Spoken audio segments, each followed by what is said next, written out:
Mauro Graciosi está por aquí. Ah, mira, está aquí, no te había visto. Es una de las aceleradas del programa de Cyber Security Ventures del año pasado. Es argentino, es CEO y fundador de SmartFence.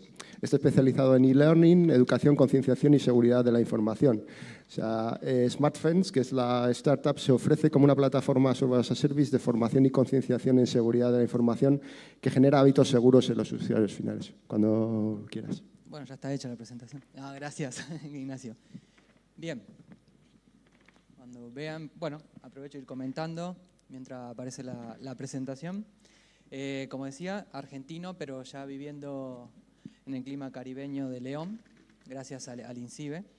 Y bueno, quería comentar un poquito la historia de lo que nos lleva a estar justamente viviendo en León. Nosotros, esto es la historia de CISO, justamente por eso este evento también nos llama la atención. Nosotros somos CISO que creamos una solución para CISOs. Y esto, bueno, pasó, nosotros trabajamos en una organización de 5.000 usuarios, donde aparte estaba a cargo de todo el programa general de ciberseguridad, principalmente teníamos foco en lo que era la concienciación. Los grandes problemas era esto, que era el riesgo del usuario causado en el caso, por ejemplo, de las infecciones por malware, y por otro lado, la fuga de información. Además de eso, a cargo de lo que tenía que ver con el cumplimiento tanto de normativa externa con las sanciones que existían y el alineamiento a las normativas internas, ¿no? Y ahí lo encontramos dos grandes problemas, que era la falta de alineación del personal dentro de la organización, por un lado, y en caso de algún litigio no poder demostrar de que ese usuario sabía, conocía o estaba concienciado de las políticas internas. Fue así entonces que empezamos una larga búsqueda, porque nosotros lo que hacíamos, y bueno, y ahí en ese momento nos valíamos del kit del INCIBE, de kit de ARCERT y demás, que ARCERT es un homólogo de INCIBE en Argentina, y encontrábamos contenido en Internet, pero como todo en Internet, había que adaptarlo a la realidad de la organización, había que impartirlo, había que actualizarlo, había que hacer track record, había que correlacionar ¿con qué? Con las simulaciones de phishing y ransomware, porque al fin y al cabo, si nosotros estábamos haciendo campañas de concienciación, no sabíamos qué tan efectiva era. En todo caso, sabíamos si el usuario sabía, pero no sabíamos cuál era el comportamiento. Cuando usábamos herramientas de concienciación, nos faltaba la correlación. Dos mundos separados, dos mundos distintos y dos mundos técnicos muy distintos. De ahí en más, la opción fue ir por Moodle, que terminó siendo más una barrera que otra cosa. La otra alternativa, nosotros queríamos solucionar el problema y fuimos a buscar soluciones globales a nivel anglosajón principalmente en ese momento. Y nos encontramos con una gran barrera porque no se adaptaba a este mercado.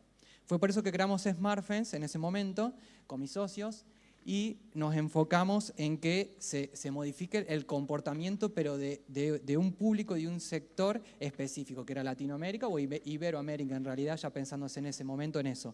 Entonces, lo que se hizo fue una plataforma de concienciación con foco en el cambio de comportamiento que incluya ya de forma integrada lo que era la simulación de phishing y de ransomware y que además se adapte a esta necesidad, que es la adecuación, porque si al fin y al cabo nosotros presentamos un contenido muy estático, muy estricto, tampoco se podía adaptar a la realidad de Cali, Colombia, no se podía adaptar, como digo, a León y demás. Entonces teníamos que permitir eso que otros no permitían.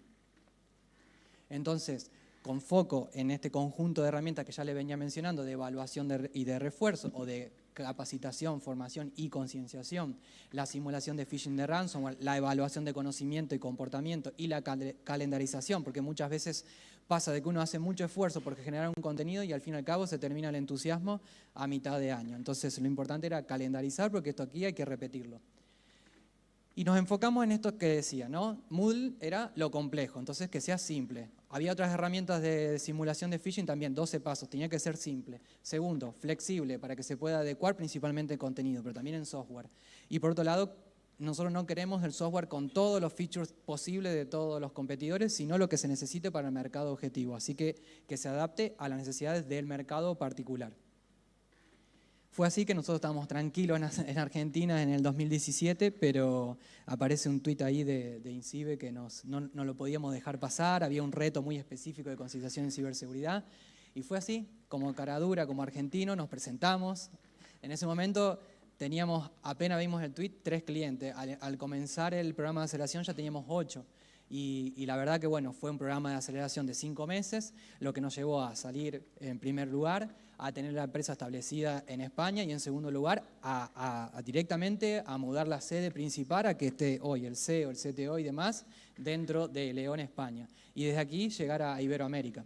Les comento entonces un poquito bueno, nuestro foco es la venta, pero a través de canales. Esto es con una suscripción anual y tenemos más de 70 canales activos que confiaron en nosotros en 12 países distintos.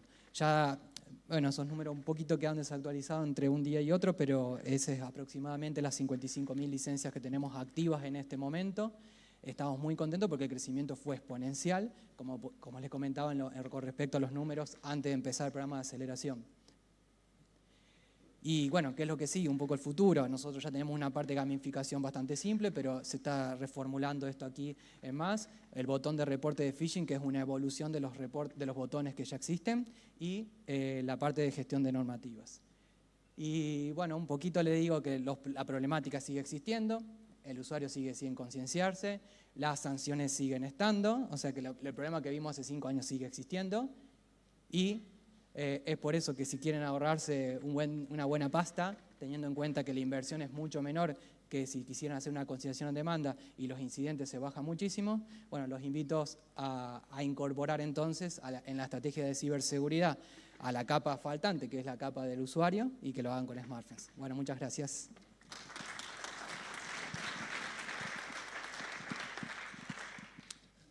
Mauro, me parece muy interesante la aproximación de formación a través de simulación, ¿no? ¿Qué métricas tenéis con clientes actuales? ¿Qué referencias para atraer nuevos clientes, ¿no?, a vuestra cartera? Bueno, métrica. Bueno, lo que digo yo es la antimétrica. Lo que nos está pasando, nosotros, como decimos esto de la adaptabilidad y la flexibilidad, nos lleva en todo aspecto, en contenido y en software. Y lo que encontrábamos, y esto lo decimos territorio por territorio a nivel de país, pero ya cuando llega un país tan diverso como España, nos encontramos con realidades muy distintas en cada sector. Entonces, Machine Learning es una tecnología buena, que se puede utilizar bien, pero muchas veces lo que nosotros decimos es, para esos casos no aplica Machine Learning. ¿Por qué? Porque para organizaciones de tamaños muy pequeños o regiones muy específicas, nosotros nos encontramos, que aquí sin mencionar cuáles son las regiones, nosotros presentamos un caso, se presenta un caso donde a lo mejor el 40% de la gente cae en una trampa de phishing, parece ser un valor alto, pero en ese lugar, en esa organización se considera aceptable. Y en otro caso nos pasa de que a lo mejor cae un 13% o menos, pero no se considera aceptable para esa organización. Entonces, la respuesta es que no podemos generalizar, y al fin y al cabo cada empresa tiene que hacer un benchmarking contra sí mismo, porque incluso dentro de la misma industria nos encontramos con culturas muy diferentes. Por eso, dejarle un gran espacio para que se autoconozca y que no se ponga tan paranoico con respecto a benchmarks que vengan a nivel global. Sí tenemos estadísticas, podemos decir así, de mejora, pero también tampoco volverse loco. Si al principio, cuando se establece la línea base, los indicadores son altos, bueno, nos da una gran posibilidad de mejora, y lo importante es la evolución. Muy bien. Bien, gracias. Enhorabuena.